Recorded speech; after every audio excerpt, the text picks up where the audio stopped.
And it's just warming up. Yeah, you did. Chasatin. Okay. Yan hawani. Yitkoha. Dakil ach. Kahitli ish. And it's just warming up. Yeah, you did.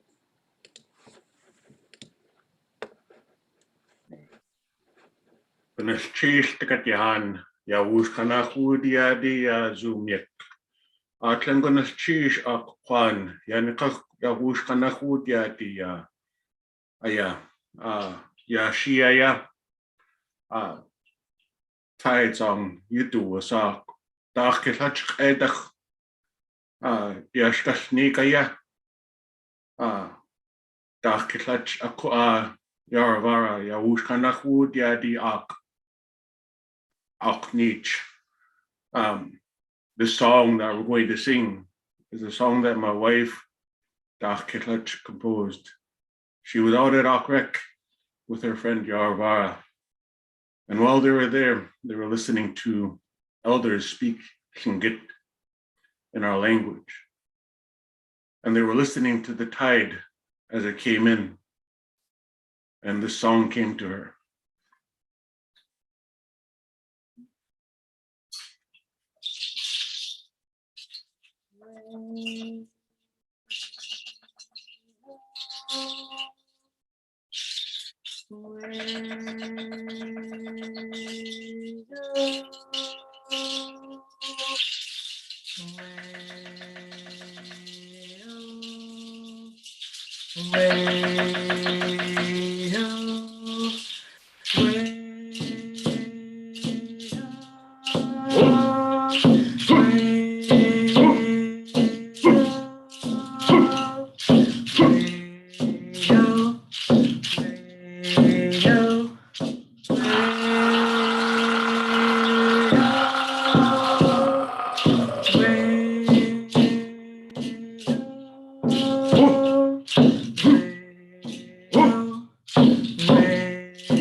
Sheesh.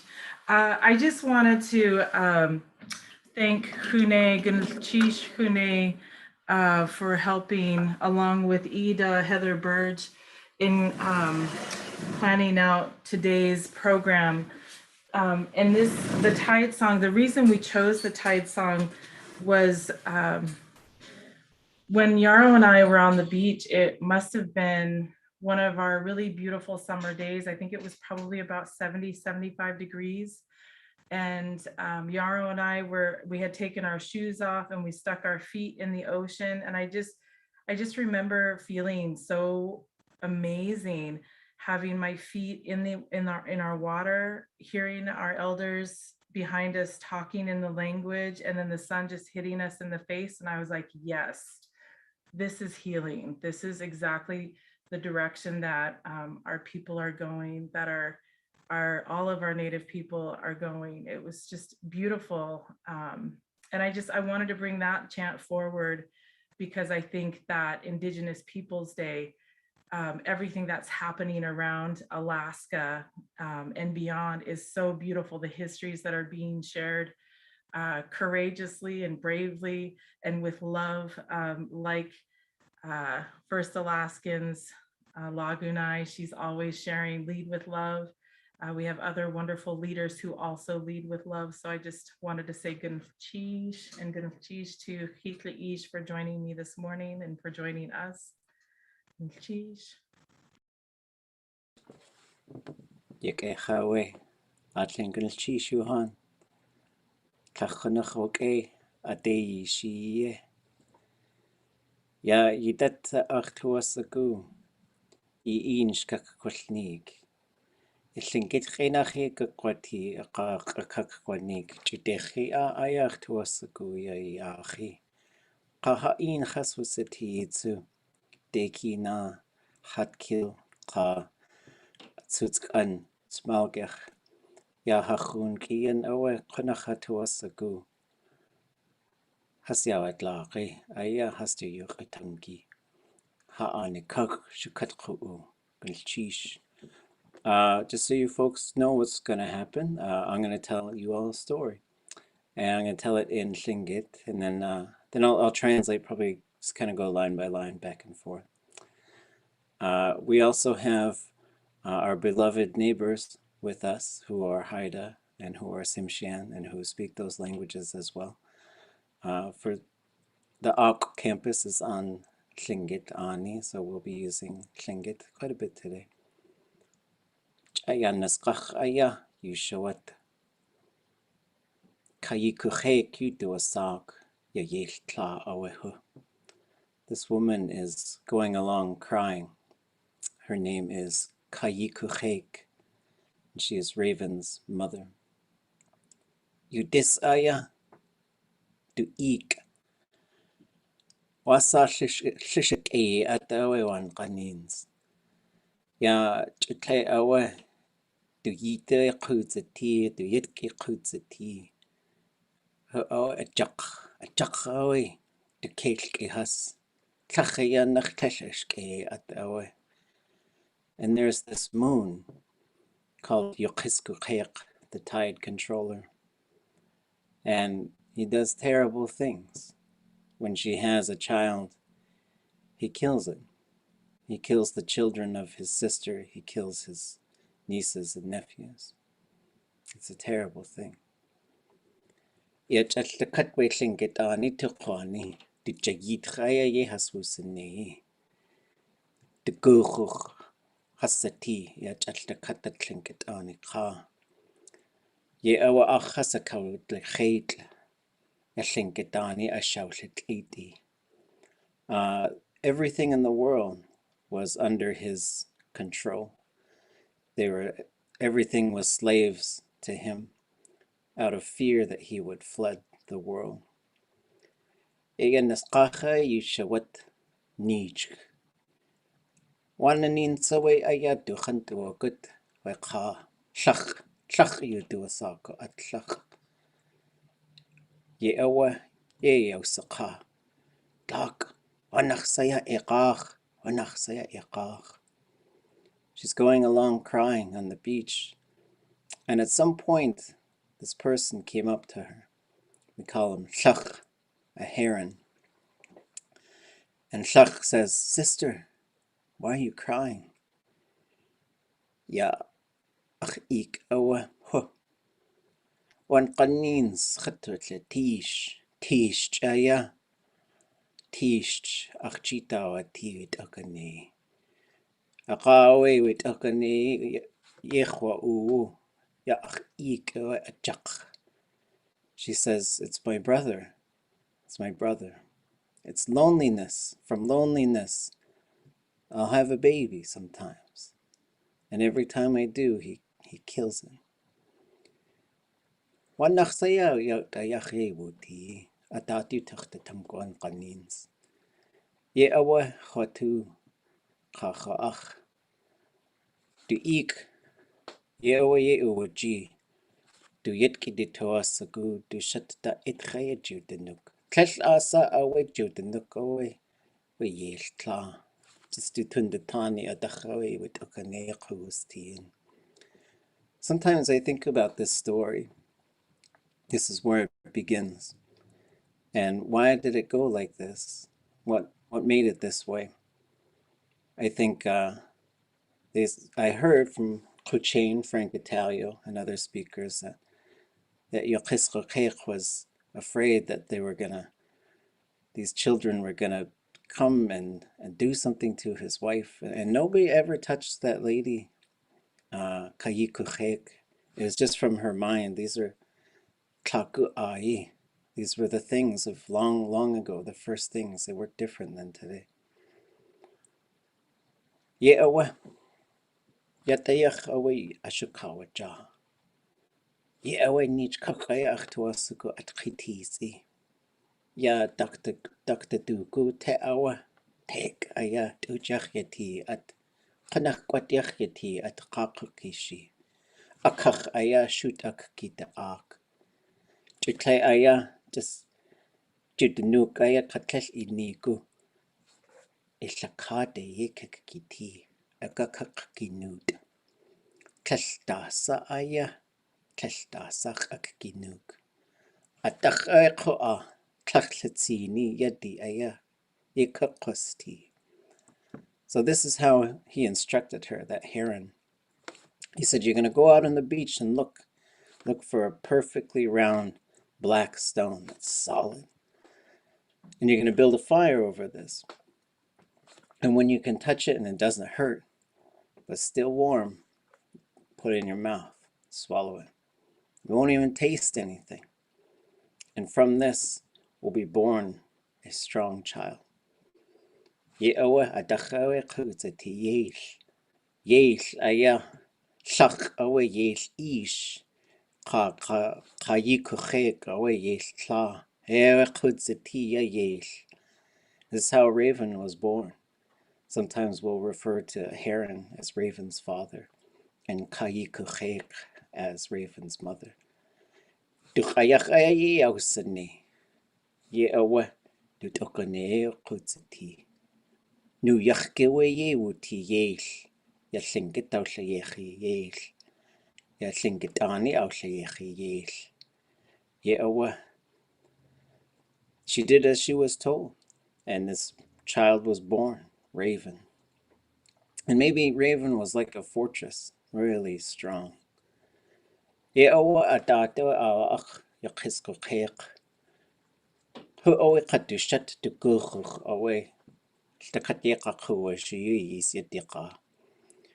Owe yeawaka. Ha.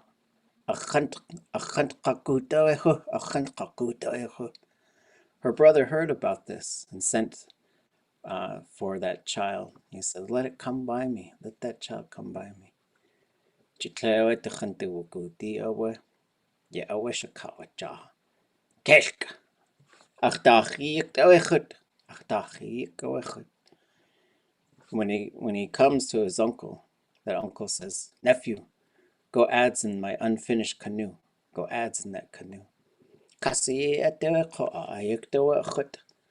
Aka awe dukate au akawa tuk yata. Ye awe a jachay kelk has yesh ko akanachlitzin. Ye awe awa ti. Du ti tin awe awa watch. Kasi yak. But it was a strange boat. It was some kind of big trap. And when he would send his nephews to go adds inside this canoe, it would chomp over them. And that's how he wiped them out. But it was Raven, and so he just hit it with his elbow and it cracked wide open. Ya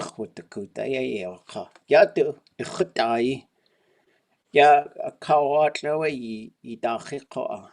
Asat wune wannakhsaya. Asay isini. Eldasa chachut awe awat. So Raven comes back, he gives him his adze, and he says, here you go, your canoe cracked.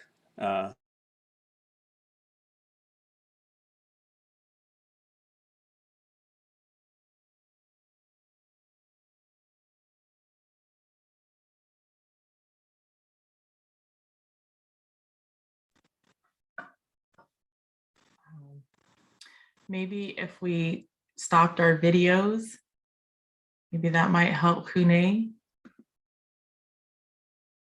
Goodness, cheese. While we're waiting for Héende to join us again, I just wanted to say welcome. Yak e sutat. Welcome, good morning. It's good to see all of your faces. It's good to see you folks. By now, we're all used to Zoom and technology being a little janky at times. So goodness cheese for your patience, how and some. We just appreciate everyone joining us this morning. This is the University of Alaska Southeast, and we have beautiful collaborators and guests joining us. And also I see some of my Woot-een students. Just proud of you folks for making the time to join us. I know we're coming up on midterms, so just want to give a shout out to my students, see some of my colleagues, and even more, I see community. So Gunchish to everyone. Héende was sharing a beautiful raven story, and hopefully he's able to jump back in. Gunchish. Oh, Jadechat now. Cassie. Okay. Kulchish. Jadechat now. Zoom. Chayechat was Sydney. Please forgive me. It was Zoom did it to me. Kulchish. Yak away. The hunt to a good. Yeah, the cock. Yeah, waka. Yeah, asach to us a qijish and the khaitin. Gook. So he goes back to his uncle, and his uncle says, "Oh, sheesh, ha, Zoom chaya yechat wusene. Zoom did it to me, crashed. Sheesh, chadechat neu. Please forgive me, everybody. Ye away, the cock away yawaka. Kashk, ya sach to us guyiji. Achshanachaitin gook." His uncle says, "Go chop down that tree with this axe." Cash asawe ka in asi awe in asi. But so his uncle said, "Go chop down this tree." And so he did what he said. He grabbed this axe and went out there. But it wasn't a tree. It was this giant tree made out of flint. It wasn't a real tree. The kade aya daku sus ayawi in. Ye awe the kelki aya with tatsu a jak geish ha ja a kach away ya kasakut a joy to duka yakanachawishitsin. So he did what he said. He grabbed the axe, started chopping on this big tree, and big chunks of flint would fall down on him. This was also how he'd wipe out his nephews. But yeesh, it just bounced right off his skin. Kach with the good aya shanachwai away. Dujitawati. Yadu as Kish oti that. So Raven comes back and gives him his axe and he says, "That tree ain't there no more. Da. We need aya tet klein kutzeti a taich away nach. Nachach to us a guach jitsat talk way nach. Gug." So he gives him the third instruction, which is go out to this big rock on the beach. Underneath it is an octopus. Go get that octopus. That's what he tells him. The chayachaya ausene. A ton kaya wugud. Tana teen. Ye owe. A tayich ko awete. Kustin nach kutziti. Wasa yegi at. Wasa yegi. Asashage. So he does what he said, what he's told. He goes octopus hunting. A ton. And he goes with this octopus hunting staff we call Tana. And underneath this rock, though, was this giant octopus. Kustinach is what we call it. A monstrous octopus. They existed. They still exist. Yecha au satin. Ye au saka. Shkakilsa. Kanach yedich sati weka. But Yeich, he sees it and he says, "Make yourself little, make yourself little." And it just becomes a little octopus baby. Jaduji chaya yewuti. Tukax khantuagut. Dudnatli. Awe.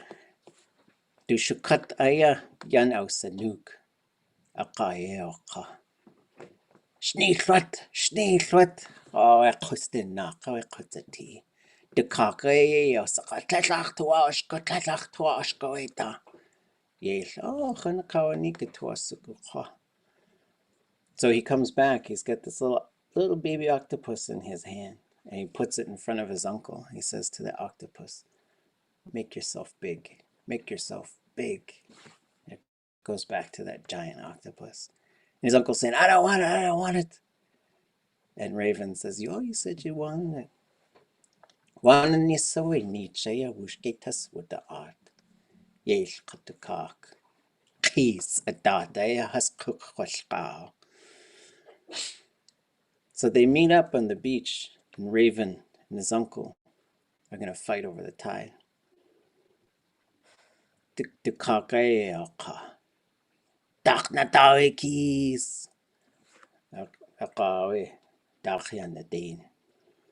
His uncle says, let the tide come up, and the tide starts coming up.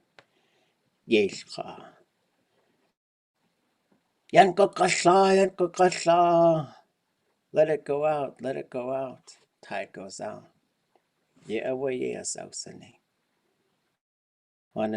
Tukax.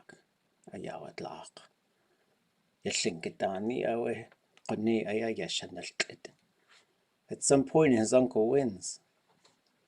The world starts to flood. Chunit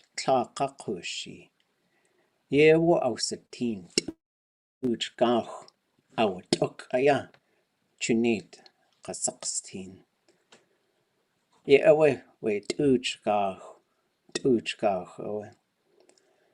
So the world is flooding. So Raven goes looking for his mother. On the way to find her, he sees this black duck and he shoots it with his arrow. And yata awe adikhi akach awe awuhash tutlachant uvukut aqawish takhay auksane adugu ayekt qanu atli shingadani yashanatlit o eqo aja shingadani ka aya ikakkwaltid helwasakaqwani idat helwasakaqwani. So Raven comes up to his mother and he says, Mom, you got to get into this duck. The world is flooding, but nothing's going to happen to you. You're just going to float on the world. Kindev deqin khats tutaya ya waqich dilla. Ach awe shwit daqiq. Ach shwit the tool. Konakhay kuwat aya akhe wuti. Raven, he flew up and he poked his nose in the sky. He was there for a long time.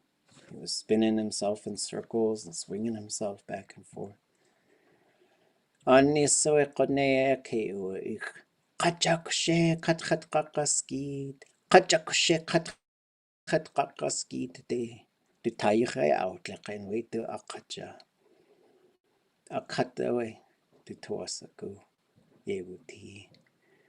So at some point he says, let me fall on a kelp island. Let me fall on a kelp island.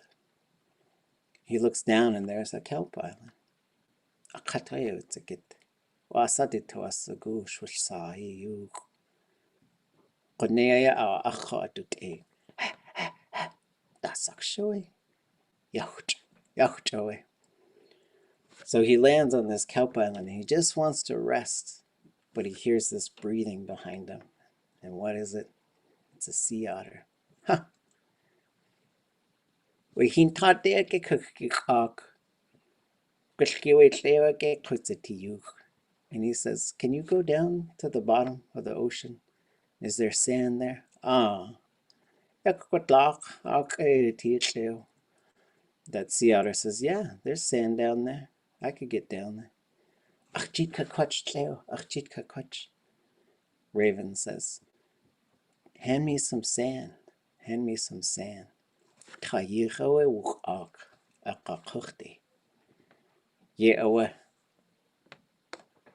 Kunda hinsak shawaya yewuti.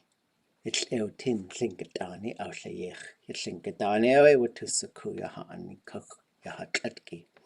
Gewa Achtuasuguya Achi Yishkashnig, and Chisha Hitisa Achi Yayaki. That's the story. So the sea otter keeps coming back up, and with the sand, Raven rebuilds the world. Thank you for listening. I wanted you all to hear this story.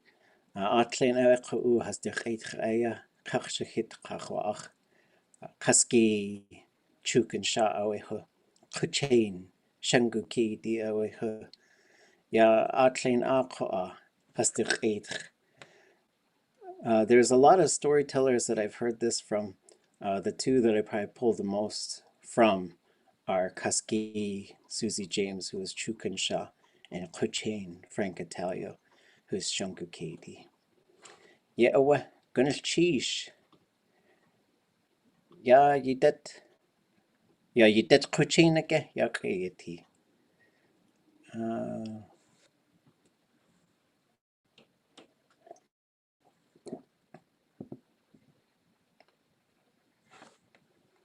Dach kit ach.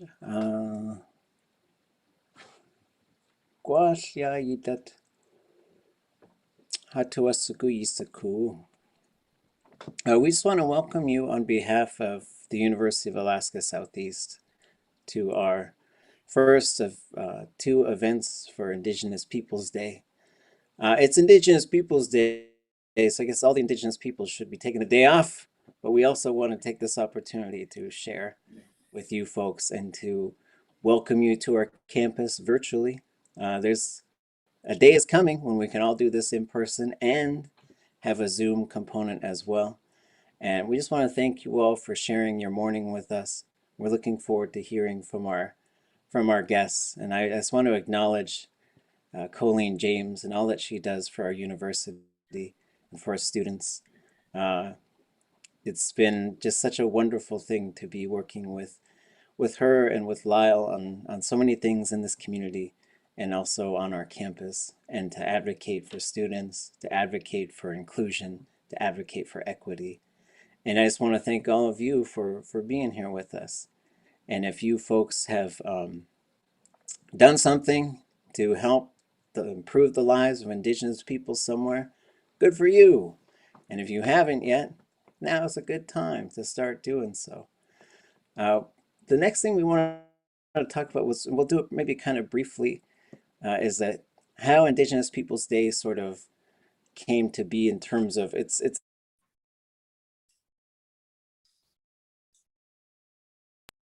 Oh no.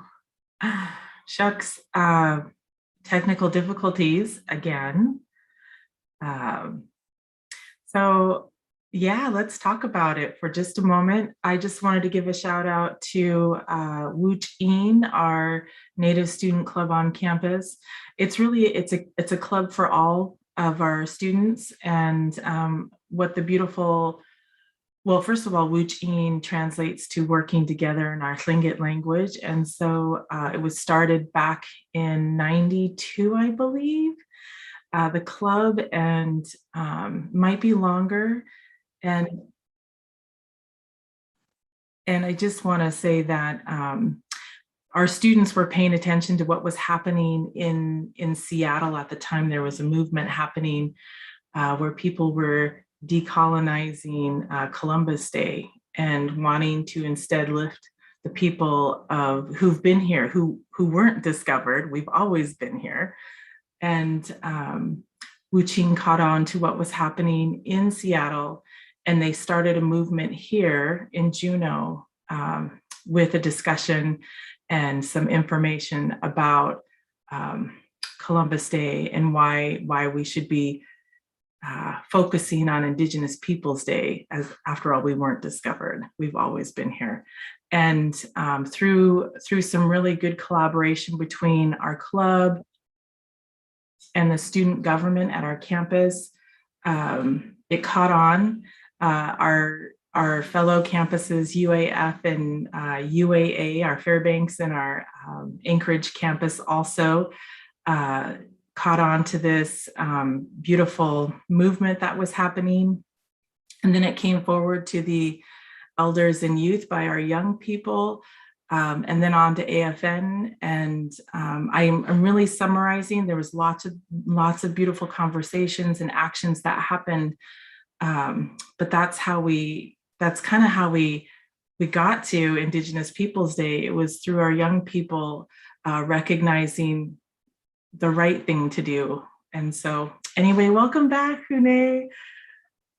Also, I think that my student, one of our students who was supposed to participate with our program is over in Angoon right now working on a canoe. And, internet's not always the best in our smaller communities. And so Kuchain was going to be the one to share from a student perspective. So got me instead. I'm going to turn it back over to you, Héende. Welcome, everyone. Welcome, Chish. Yeah, Kunakhui, Ichsahan, Zoom. I just want to give my love to Zoom in hopes that it doesn't kick me out again or freeze me. I don't know what my eyes are doing when I get frozen. Maybe one eye's closed, one eye's open. Chish, for sharing. We just want to acknowledge that students at UAS are involved in creating real change. And so I do believe that UAS students were involved with ensuring that Indigenous Peoples Day was campus-wide, and I think that led to some momentum into making it statewide, and we see federal acknowledgement.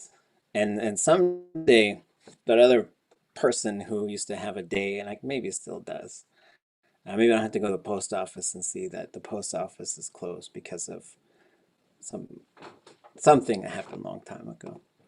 However, the UAS students, I believe, also were absolutely instrumental in making sure that Alaska Native languages were recognized as co-official languages of Alaska.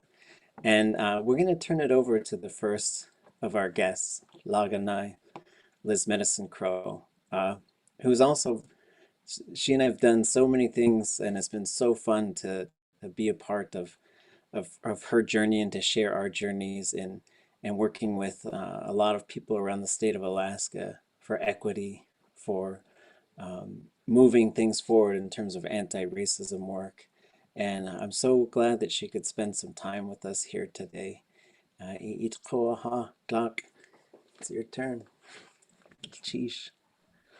Sangait la yakesu tat. Sheesh, how so much for making this space today for all of us to come together and uplift Indigenous Peoples Day together. Nun kwai gai get kianans hinudi nan kiagan. Nun kwai gai get kianans was my grandmother, Mona Jackson. She was from Haida, then Hiktahunlai, now known as Heidelberg, and made her home here in our community of Qeithquan. Ganahek hinudi chan kiagan. Ganahek was my grandfather, Tommy Jackson Sr. Hathlangadas, he was Thlingit. Delachini hinudi had killed, or Delachini is my mother. And I think she's on here with us today. So good morning to my awa, my mother. She's a teacher and a weaver. Bilchini hinudi hadkiang. Bilchini is my father, and he makes his home here in our community of Cake. Lagunai hinudi hadkil dikiang. Lagunai is my hadkil name. It means a woman who likes to throw big parties.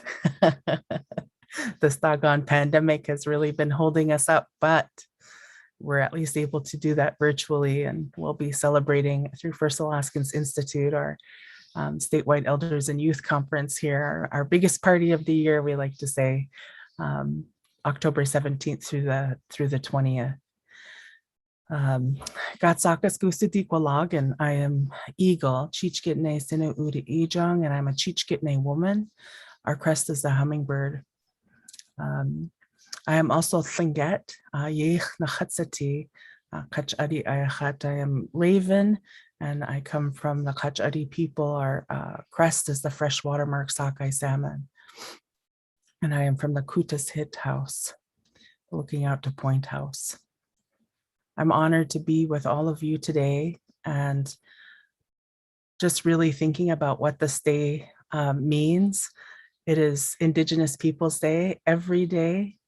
And being able to take a moment together to honor everything that our ancestors have done to allow us to be here today is important. It's important that we lift each other up with everything that our people have gone through, with everything that we have been experiencing and living through, and being able to be here together to do.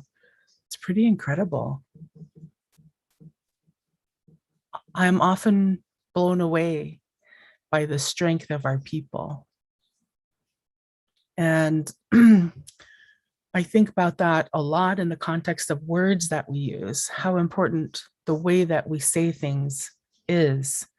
This is a teaching that our ancestors were really,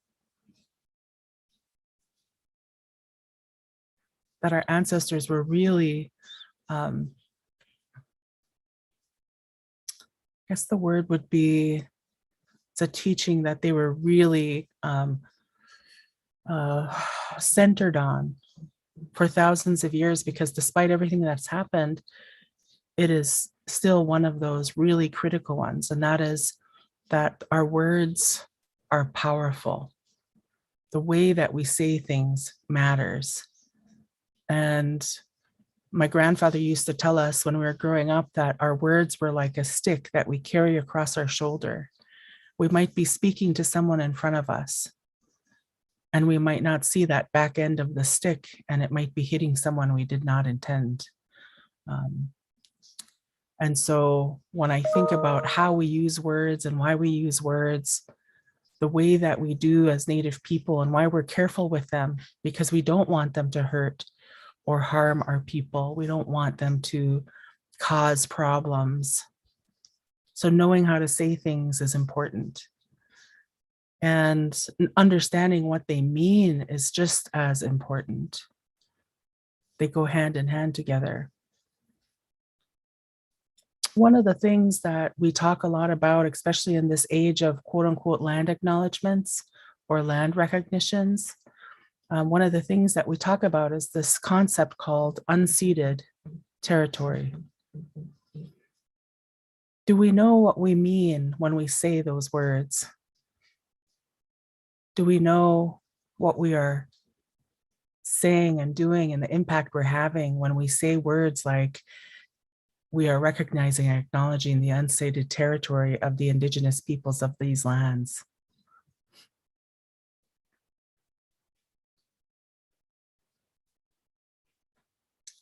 It's incredibly important to me as I think about it, because it's this notion, this understanding, and this lived experience that as Indigenous peoples, we were intervened upon without consent long ago, but not that long. Just around 200 years ago for us in Alaska. And from that time moving forward, we have continued to be put in situations and under dire circumstances that we have had to make survival-based decisions about how to move forward. And so when we talk about unceded territories, that's what it is getting to. It is getting to this notion that we did not have a right relationship with those who came here. They did not have a right relationship with us. And we never gave up our homelands. We never gave up who we are. We never let go of everything that matters to us as Native peoples. Things were taken without consent. And Alaska has been shaped by so many law and policies based off of that taking. And we are living the consequences of that today. And there is so much that needs to be known and talked about and understood about it. So on Indigenous Peoples Day, this is a moment where we can start to examine what is the legacy of this place. Through our Truth, Racial Healing, and Transformation endeavor, we are creating a space for our people's truths to be heard. And as a part of that truth-telling space, we're also inviting accountability partners. Accountability partners are people who represent systems and institutions, governments and agencies, communities, churches, businesses, enterprises, individual people, to come alongside us as Native peoples and other peoples of color who now call Alaska home, to go on this journey of deeply understanding what has happened here. If we love Alaska, we have a responsibility to this. To come alongside of us, to hear these truths, and then to examine the legacy of your institution, of your organization, of your church, of your community, and ask the question, what had to happen to Alaska Native peoples in order for me to be here today doing what I'm doing?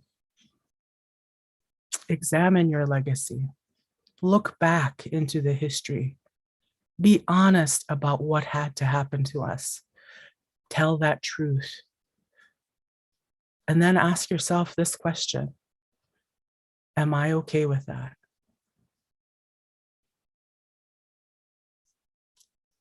Can we create together a future legacy that you can be okay with? And more importantly, that we can be made whole through.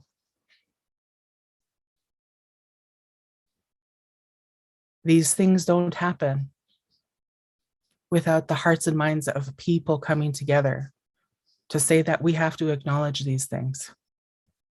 And we have to make the space, and we have to go through the healing that's required. And healing is both a very personal thing and a very public thing. It is both personal for each of us to be on a journey to understanding what has happened here, and it is the same kind of healing journey that our laws and policies need to go on. And so this is a pathway to doing that. When we talk about unceded territory, this is the history and the consequences that we must examine and be uncomfortable with it. Want to do something about it. Want to make sure it never happens again. This is not a place of finding common ground. This is not a place of trying to find things we can agree on and work forward to. This is not a negotiation.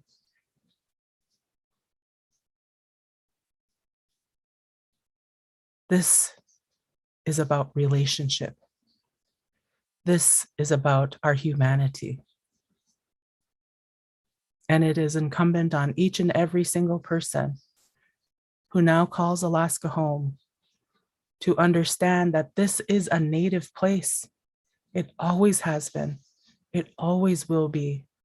And we are lucky for that. We're blessed for that. How do we hold that up? How do we strengthen that? And I can tell you this, that it cannot be determined on the strength of our resiliency. Too often we hear those words, again, going back to the power of words. Too often we hear these words to describe our community,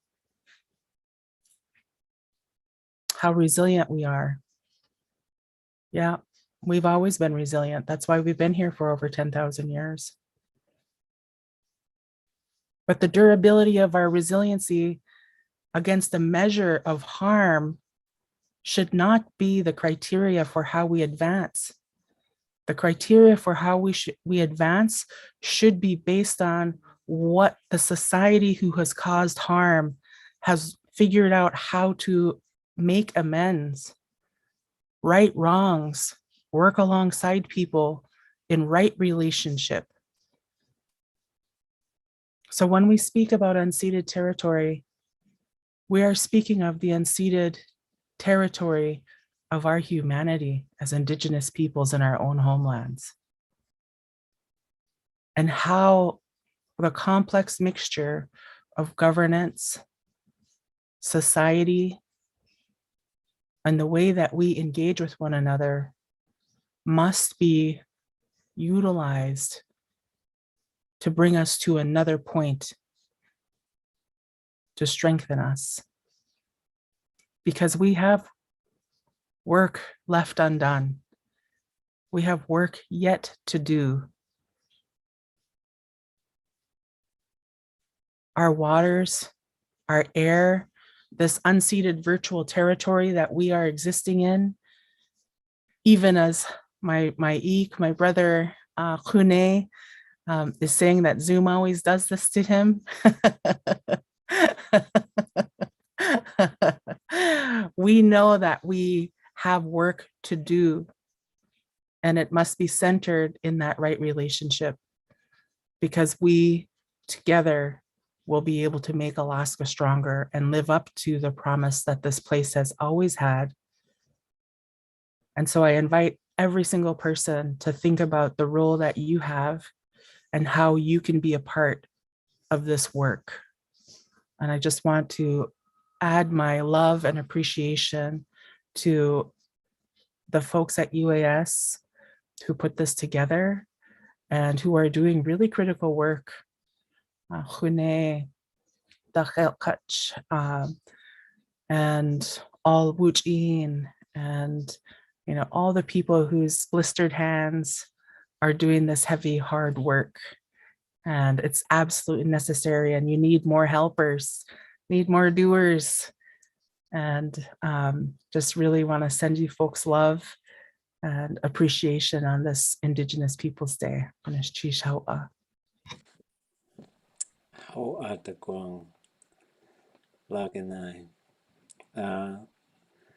Laganai has such a wonderful and incredible voice that is so central and necessary to the entire state of Alaska. She's so quotable, so wonderful, and always rises to the occasion. And I'm so blessed to know you and to do work with you. Thank you for sharing your thoughts and your words with us. From from the village that never sleeps. I could attest to that with late nights, threads about decolonizing everything. Decolonization, a lot of it happens between 1 a.m. and 3 a.m. sometimes, not all the time, but I'm so thankful. And our next esteemed guest is a longtime dear friend of mine. And it's been so wonderful to work alongside him as well, Chashi Ish, Richard Peterson, and the work that he did in Kasan, and then the work that he does now as the president of Central Council of Tlingit and Haida. And another just incredible change maker, does a lot of good for Indigenous peoples. And we're just so happy we could share this time with all of you and to share this stage with such wonderful Indigenous thinkers. It's your turn. Héende lost the request I put in to never have to follow my sister Laganai. Yeah, that's just not fair. Anyhow, I'm honored to be here. Feel humbled to be here alongside brothers and sisters like Héende, Laganai, everybody that just does the work, continually moving us forward. Héende kind of introduced where I'm from. Lived in Kasan pretty much my whole life and have been here in Juneau for the last 8 years. My name is Tukax, and I'm Kagwantan from the Eagle's Nest House, child of the Héende and Untangles. Grew up in Kisan, like I said, and 8 years ago became president of Tlingit and Héende. I'll talk a little bit about tribal sovereignty, but it's kind of an oxymoronic tale for me, because I spend my day and kind of my life defending and advocating our tribal sovereignty for our tribes. And then I have to really be honest and tell people that our federally recognized tribes, our ANCs, you know, I'm a big proponent of them, but they're not ours. Those are Western constructs. They're tools, though, that we've been able to pick up and use, and I think we infuse our values and our tribal values and make them ours, but they're Western constructs. And that's something I remind myself constantly, especially as you find often, far too often, that the Alaska Native corporations and the tribes are pitted against each other. And I really believe that was by design.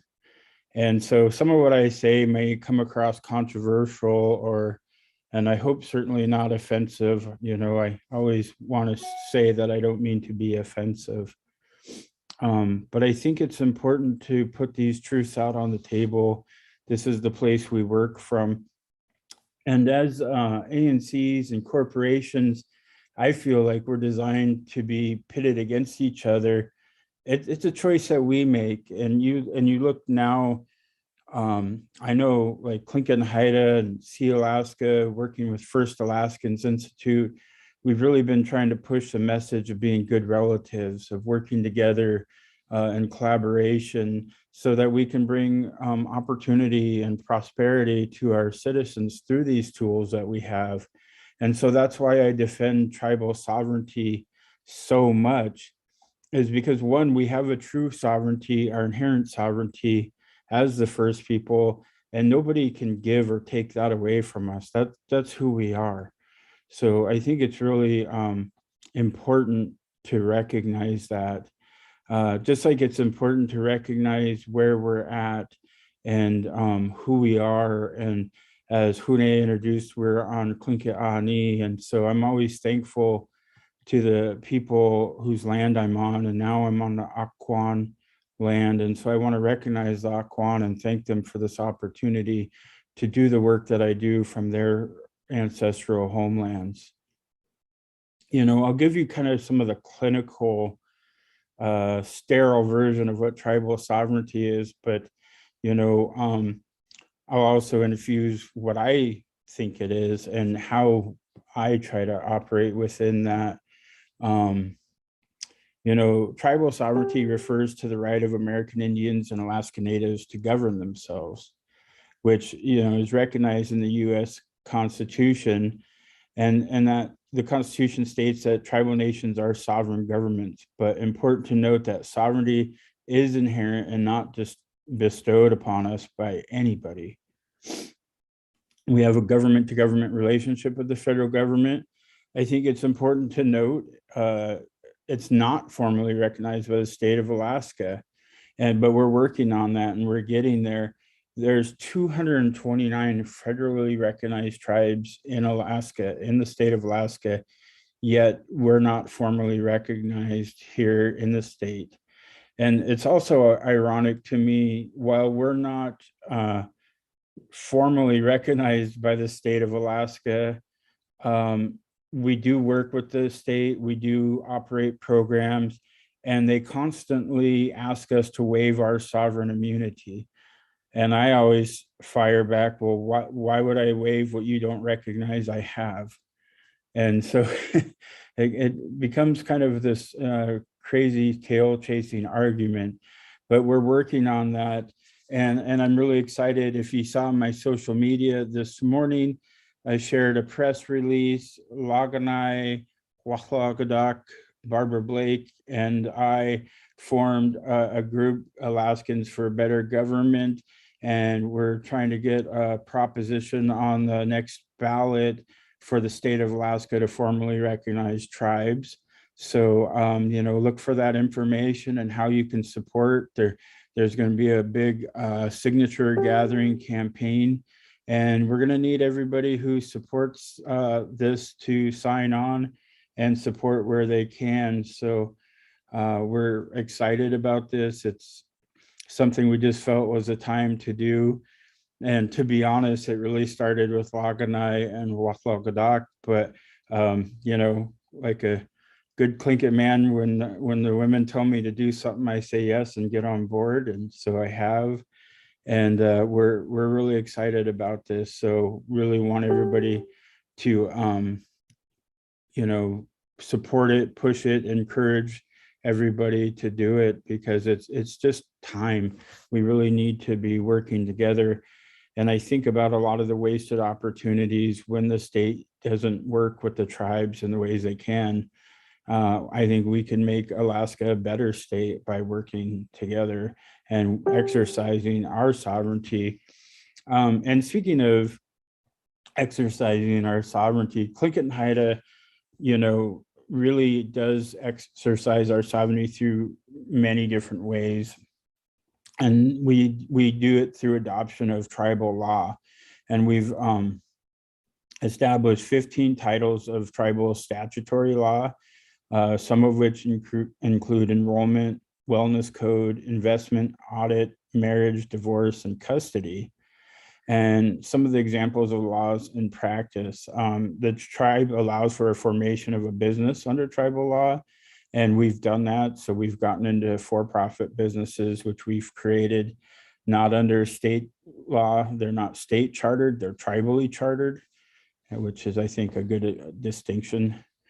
We set our own standards for the termination of parental rights in tribal law.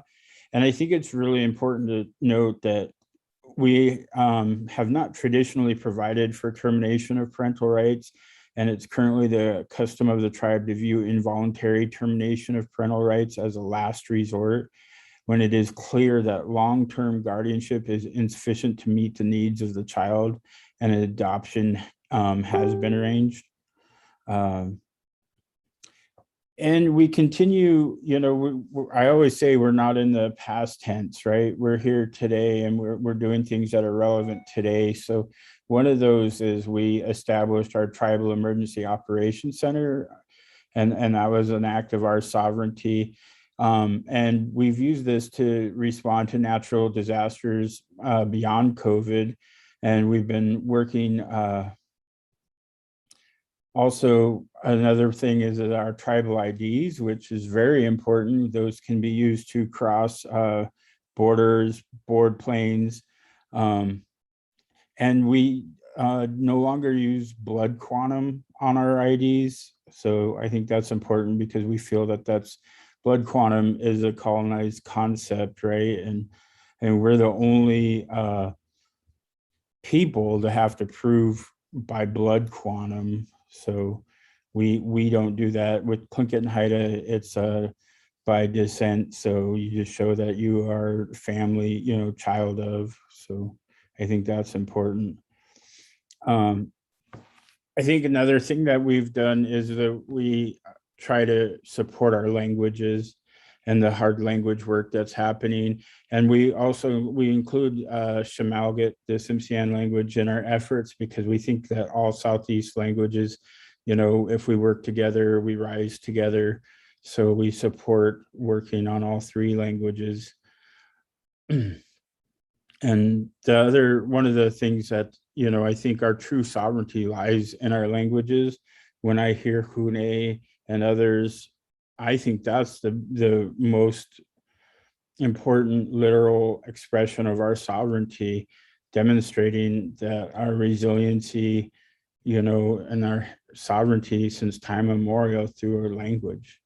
And so we want to support that. And I think, we have our language warriors. We have so many facets of trying to enhance, protect, and restore our languages. And I think we all play a role in that, whether you're a language learner, a language teacher, supporter. I think it's so important for us all to do the work. And so that's, I think, one of the best expressions of our tribal sovereignty and our resiliency. So, yeah. Our tribal court, I think, is one of the also such an important expression of our tribal sovereignty. And that's, governing and adjudicating law. So that's most definitely one of the most fundamental ways of exercising our sovereignty. We are codifying and practicing our own tribal laws in order to protect our citizens, families, and communities. Tlingit and Haida first established its trial court in 2010.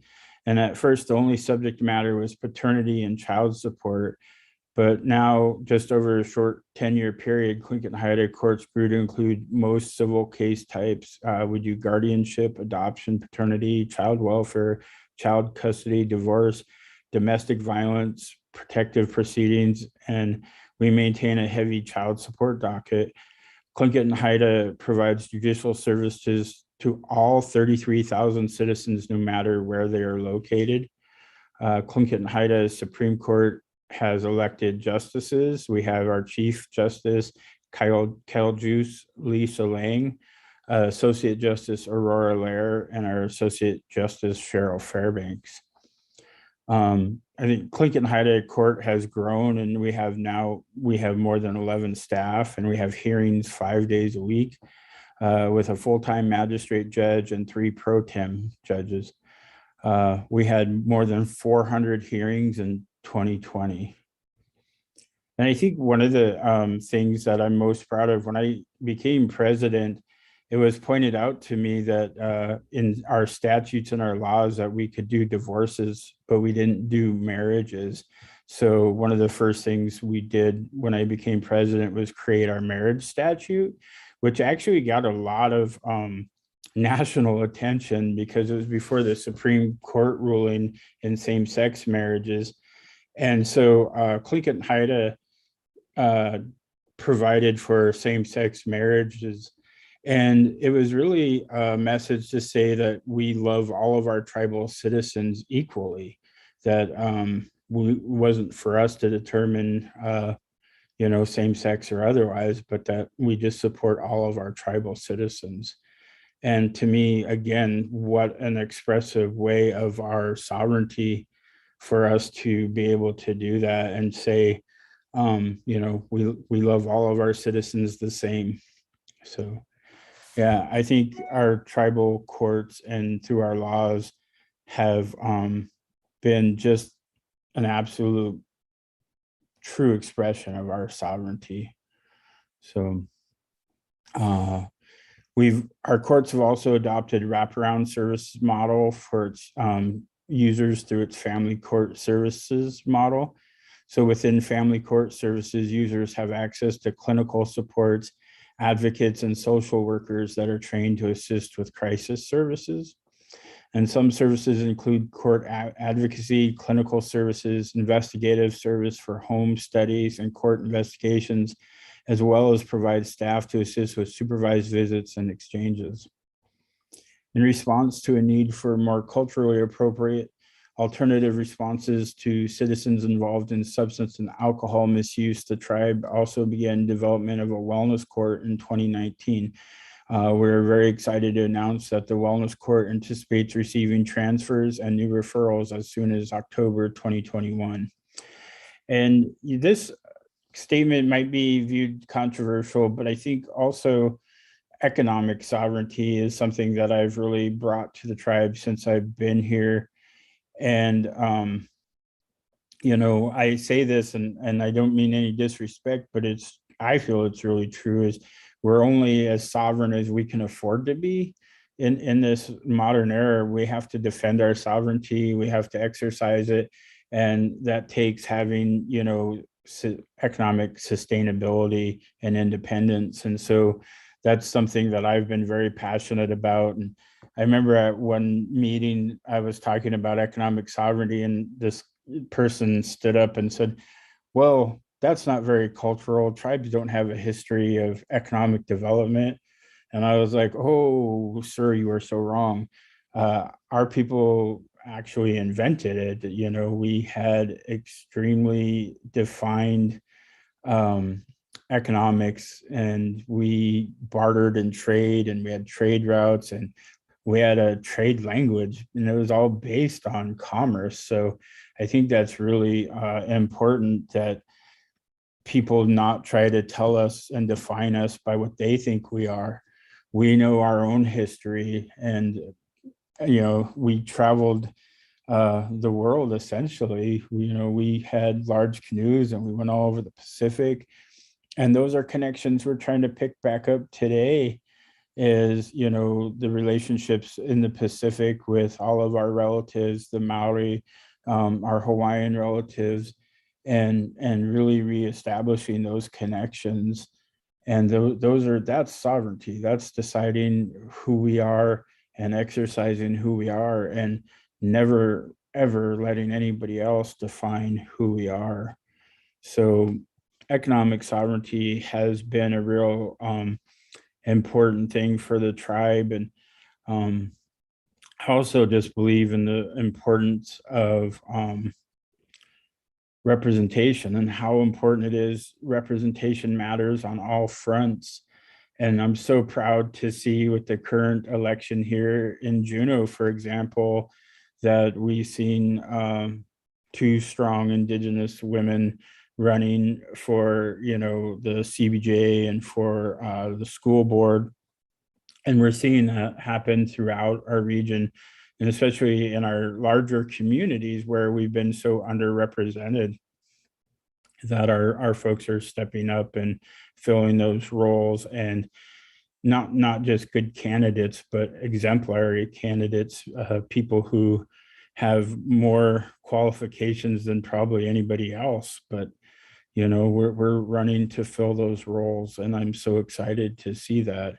And again, this is an expression of our sovereignty to be not only working within our own government, but across and filling the roles in the local and state and federal government.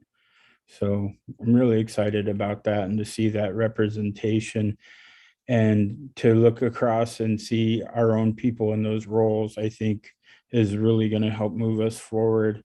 Just as it's important as a sense of place to know that this is ours, and you see our artwork starting to be more available, more expressive, and just everywhere. And I'm excited to see that. So anyways, I think it's really important too that we don't think of ourselves in the past tense. And so when you look at what Tlingit and Haida is doing, we're using our tribal values, we're using these tools given us to move what I think is moving the sovereignty forward, defending it, just to, you know, make sure that we give our tribal citizens every opportunity in life to have the best opportunities to be the best versions of themselves. So that's really what we're doing. So that's my speech on sovereignty.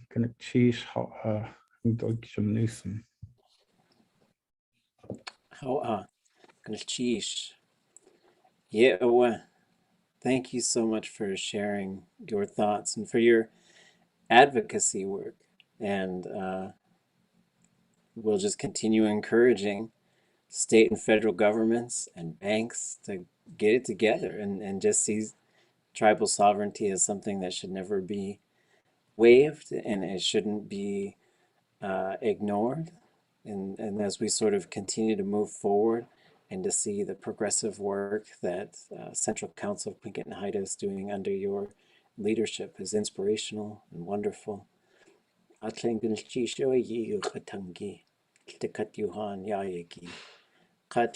Yuhan wasa hatuyek ha inchisati yayaki.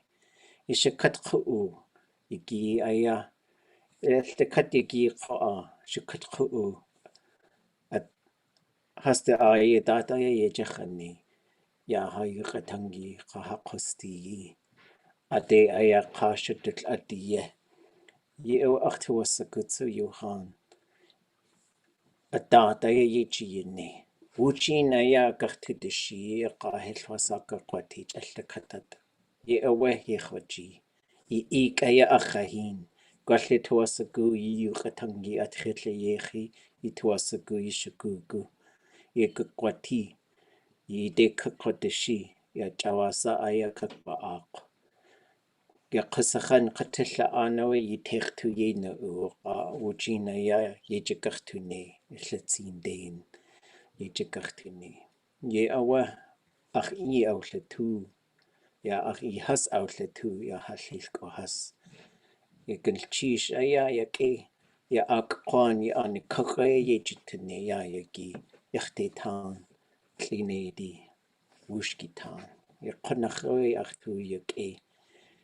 Ya shiawadane khisiti. Ya anyatki. Gulchish yuhan. Ya ida. Du ide kakwaha. I just want to respond a little bit in Tlingit and just say, I'm so thankful for the words that have been shared today. I'm so grateful that you all are here. And I encourage you. Today is Indigenous Peoples Day. We say Shakatqa'u for Indigenous peoples. That, I believe, comes from Anyahlahash, Sam Johnston. It's really fun. There's a network of folks who work with wonderful speakers. And I encourage all of you to keep going, to grab strength where you can and give strength to each other in some of the work that we do. For me, I think a lot of the things, I heard the words controversial today a few times, but I really think it's controversial if you harbor some anti-Indigenous racism. Otherwise, I didn't see anything that's controversial. But I do believe that those are things that we should be talking about and figuring out how to do away with. However, if you want to learn more, do more, if you want to be able to speak an Indigenous language, I am happy to help in the ways that I can. And I am happy that you're going to make those decisions if that's the way you decide to go. Everywhere in North America, there's Indigenous lands. And all of those lands, the people should be speaking the languages of the place. They should also be investing in the health and well-being and in equity, which is the absence of disparity. So for closing remarks today, we're going to have Ida Heather Burge visit with us, and then we will wrap up our morning session, and we're so happy you could be here with us. Oh, hold on, I got to make you co-host. Egg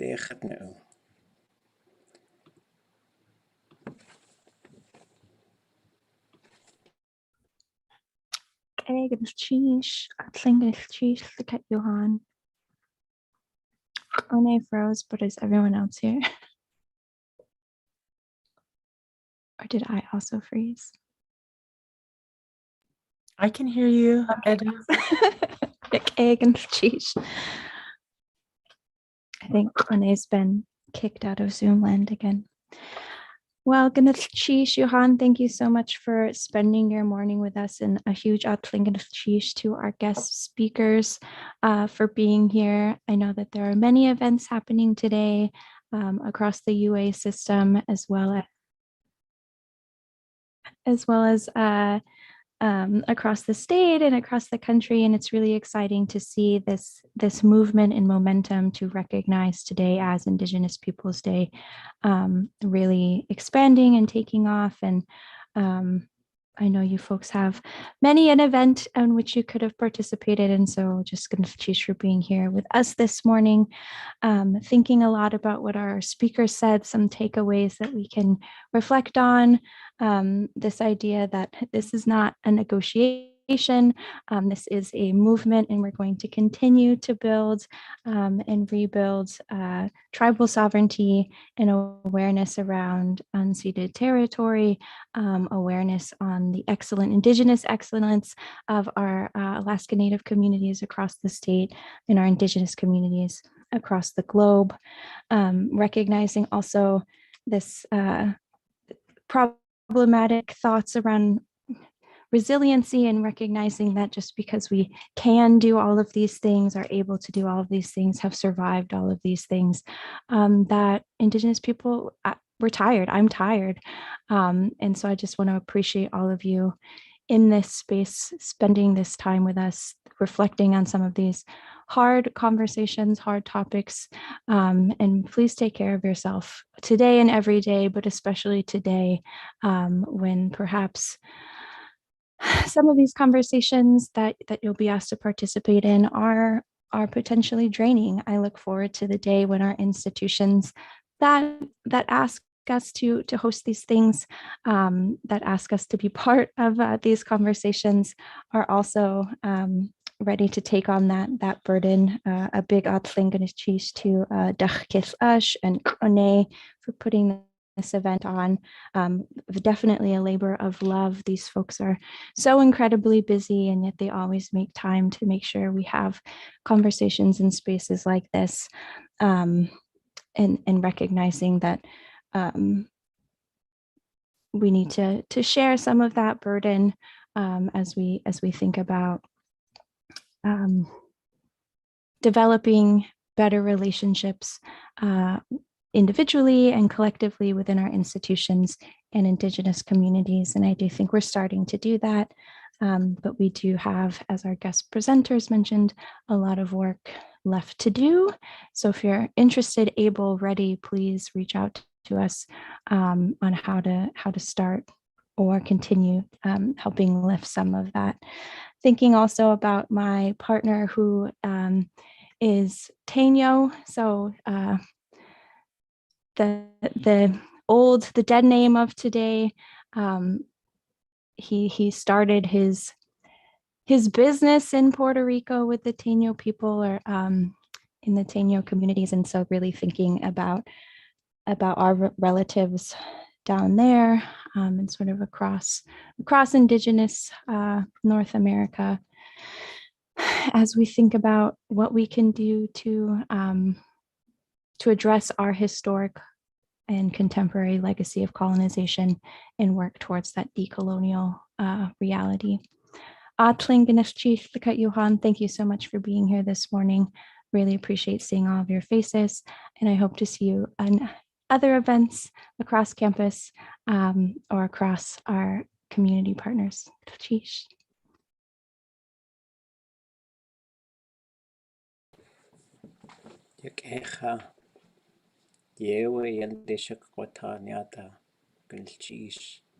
Unless anyone else has any of our panelists have anything else you want to say, I think we'll sign off for now. Just want to remind everyone, 2:30 to 4, there's a panel on the future of Indigenous language revitalization, and we have some wonderful guests who are going to be joining us from all across North America, and we hope to see you then.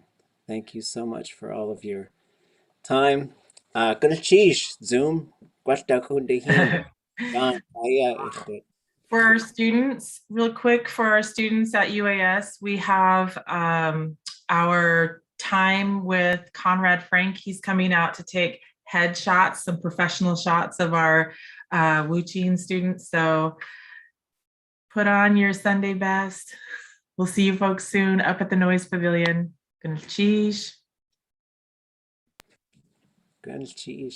Bye, folks.